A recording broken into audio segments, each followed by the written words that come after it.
Welcome back. I'm Eddie Muller. I hope you enjoyed spending the last month of summer with all those brightly shining stars, but I suspect you're ready to once again fall into the darkness and despair of Noir Alley. To get us off to a sinister and suspenseful start, I've got one of the best films of the genre.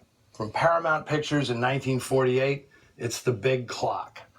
Now, one of the most unusual things about this film is that it's based on a 1946 novel that got stellar reviews upon publication, which is rare for mystery novels back then.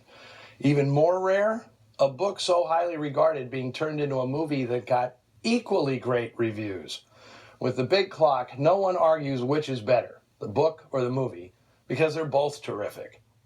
What makes The Big Clock irresistible is its ingenious premise. George Stroud, the editor of Crime Ways magazine, has a dalliance with his boss's girlfriend.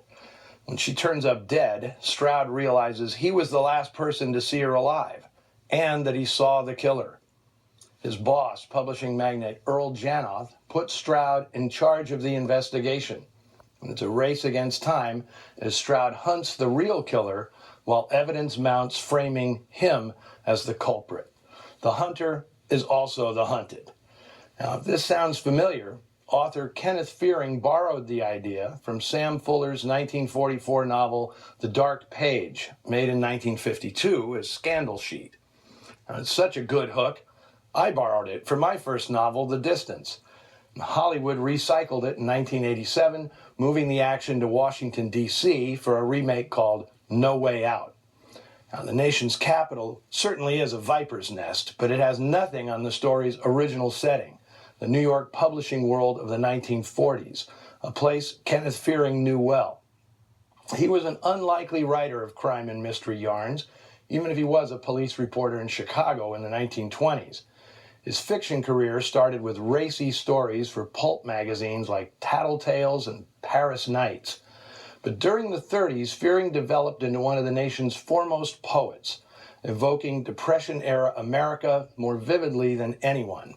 His colleague, Kenneth Rexroth, said, "No other poet of the time so closely identified himself with the working class, with the impoverished stratum of the underworld, with hustlers, grifters, nifties, yeggs, and thirsties, and no one else so completely immersed himself in the lingo of the mass culture." Reading Fearing's urgent poetry, he said, was like a taxi driver reading a billboard while fighting traffic. Now, in addition to penning poetry, Fearing was the regular film critic for New Masses, a Marxist magazine associated with the Communist Party of the United States. He described his readers as genuine dyed-in-the-wool movie hopheads. And while he claimed Hollywood's dream powder was the lowest form of opiate on earth, Fearing admitted he couldn't get enough of it. He also worked briefly for Time magazine, crown jewel in the media empire of legendary publisher Henry Luce, a devout Christian and anti-communist whose self-proclaimed mission was to spread democracy and open markets worldwide. In the early 40s, when Fearing was one of his minions, Luce gave his media empire a black eye by openly supporting Benito Mussolini's fascist government in Italy and downplaying in print Hitler's threat to our European allies. So it was no surprise when Luce and his media empire became grist for Kenneth Fearing's imagination. The antagonist of The Big Clock, Earl Janoth, was Fearing's caricature of Luce, and Charles Laughton had a field day portraying this larger-than-life megalomaniac. He makes Janoth one of the most unique villains in noir, the genre's diabolical version of Charles Foster Kane. As his foil, Ray Milland is perfectly cast as George Stroud. Since Cary Grant never made a full-on noir, Milland is as close as will come. It's a squirmy pleasure to watch this suave actor coming apart at the seams as the walls close in, but still have the stuff to go toe-to-toe with Laughton in a razor-sharp game of cat and mouse. And that a drunken bender triggers our hero's problems was a wink and a nudge for 1948 audiences.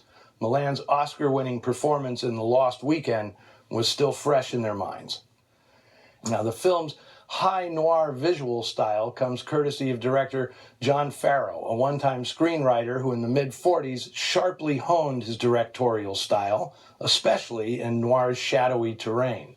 He's abetted by Paramount's maestro of the dark, John F. Seitz, who'd previously shot a couple of noir landmarks, 1942's This Gun for Hire and the definitive Double Indemnity in 1944, as well as The Lost Weekend in 45 and Farrow's darkly exotic Calcutta in 47. And special mention must be paid to art directors Roland Anderson, Albert Nozaki, and the head of Paramount's art department, Hans Dreyer, for the creation of the big clock that's used dramatically in the film. In Fearing's novel, the big clock is only a metaphor, like Raymond Chandler calling his first novel The Big Sleep. In fact, the title is a direct reference to Chandler's influential 1939 novel. And you talk about pure Hollywood, an artistic metaphor is transformed into a literal structure at immense cost around which most of the third act revolves.